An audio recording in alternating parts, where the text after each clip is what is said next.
So I'll give you his words because I think they're really important. The men are fighting this as well, and it's really difficult. She's my stepdaughter, I don't have a lot of a voice. But this has impacted our family in ways that I don't think the average person would understand unless we can somehow tell our story. We'd like to share with you our experience of the Women's and Children's Gender Clinic here in Adelaide. Between 2019 and 2021, our once very happy and girly daughter had started to become withdrawn and very conscious of her changing body, wearing baggy clothes. Nothing her older sister hadn't done, seemingly normal pre-pubertal behaviour. Around March 2021, at 10 years old, she came out as trans, identifying as a boy, wanting to use a boy's name and pronouns. When I asked why she felt like this way, she said it was because she didn't like the way women are treated. My concern was that this wasn't about gender identity. It was a response to learning what it can mean to be a woman. I wanted her to see a counsellor. Her mother, his ex, preferred to affirm her gender and get a referral to the gender clinic because her reading told her that how you prevent suicide in an adolescent with gender dysphoria. We saw a social worker on an initial intake at the clinic. I asked for a follow-up appointment for my daughter and a phone call so I could air my perspective without my daughter in the room. That appointment and that call never came. In her first 45-minute psychiatric interview, 6 weeks later, I raised the question of motive, of root cause for my daughter's distress. By now well aware that talking about the fear of being a woman wouldn't get her what she wanted, my daughter played it down, emphasising her dysphoria. Eventually, she did say she didn't like the way women are treating, especially that men rape women. Has anything like that ever happened to you? Asked the psychiatrist. Not really, my daughter said. Did this mandatory reporter treat that as a red flag? No, she just suggested my daughter talk to her mum about it and never mentioned it again. At the second 45-minute appointment with the psychiatrist, a diagnosis of gender dysphoria was announced, and in front of my kid, puberty blockers were recommended. When asked for my consent, I said I had concerns, but was cajoled into the next appointment, trying to avoid increasing my own daughter's distress. In the gender clinic's mind, we're in a race against the clock. Now approaching 12 years of age, puberty was around the corner, that my daughter had flipped from identifying for a boy to being gender fluid to non-binary and was on the third name change was of no concern. There was no effort to explore family dynamics, developmental history and pre-existing mental health conditions and all that other stuff in the OzPath guidelines. The clock was ticking for them. At the next appointment with a paediatrician, the puberty blocker fact sheet was summarised for us. The only risks to be worried about, apparently, were bone density loss, unknown outcomes for height, and a sore arm. That's it. And can you please sign here and we'll proceed? All in front of the child. When I asked about the other risks on the fact sheet, the hot flushes, tiredness, mood changes, the unknown short and long-term effects on social and cognitive development, I was told there was not enough data. Why is there not enough data? Because there's never been a controlled study into the use of puberty blockers for the treatment of gender dysphoria. The drug company does not list gender dysphoria as one of the conditions the drug is intended to treat.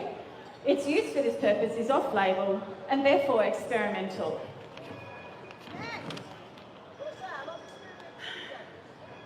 Had enough information been divulged for informed consent? Hell no. Especially making sure the 11-year-old knew what she was agreeing to. The consent form asked for her to sign it. When I asked for a treatment plan, I learned that the Women's and Children's idea of ongoing mental health support and mine were poles apart. Once a month psych appointments, once every 2 months, try an assessment once every 6 months, and we recommend patients obtain private counselling. In short, the gender clinic is delivering treatment for which it isn't resourced to provide the necessary ongoing support, even though they said they provide ongoing mental health support in a recent statement to a member of the South Australian Legislative Council. They've said that out loud and they lied. There is no ongoing mental health support for children going to the gender clinic.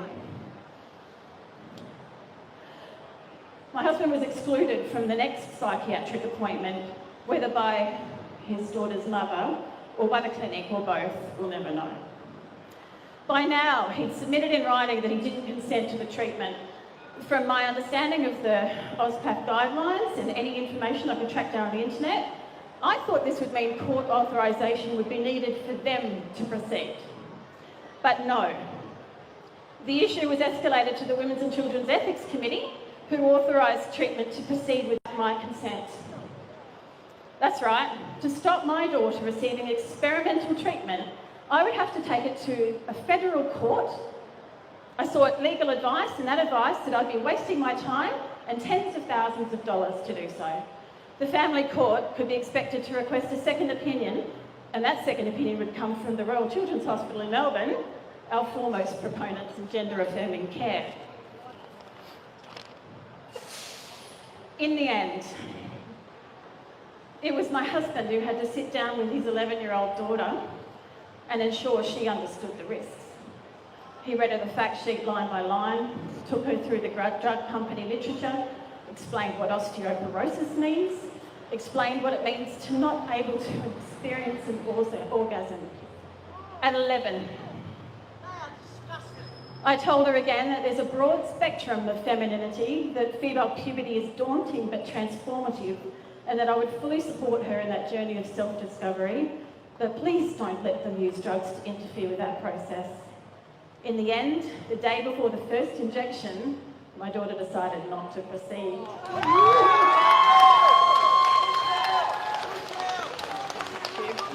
It's all him. It's all him.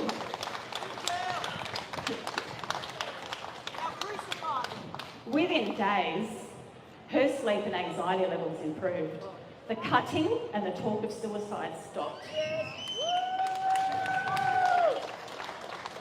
Today, our daughter identifies as non-binary, goes by a gender-fluid name. Her fourth name in 2 years uses they, them pronouns.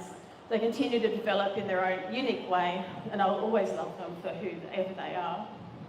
But we dodged a bullet, there's no doubt about it. In October 2019, the National Association of Practicing Psychiatrists wrote to the then Federal Minister, Mr. Greg Hunt, requesting a parliamentary inquiry into the treatment of gender dysphoria in Australia. In their words, not mine, the current approach to the treatment of gender dysphoria in children and adolescents under the age of 18 has become a controversial subject within the medical community. Today, I call on our current Federal Health Minister, the Honourable Mr. Mark Butler MP, to follow through on that request.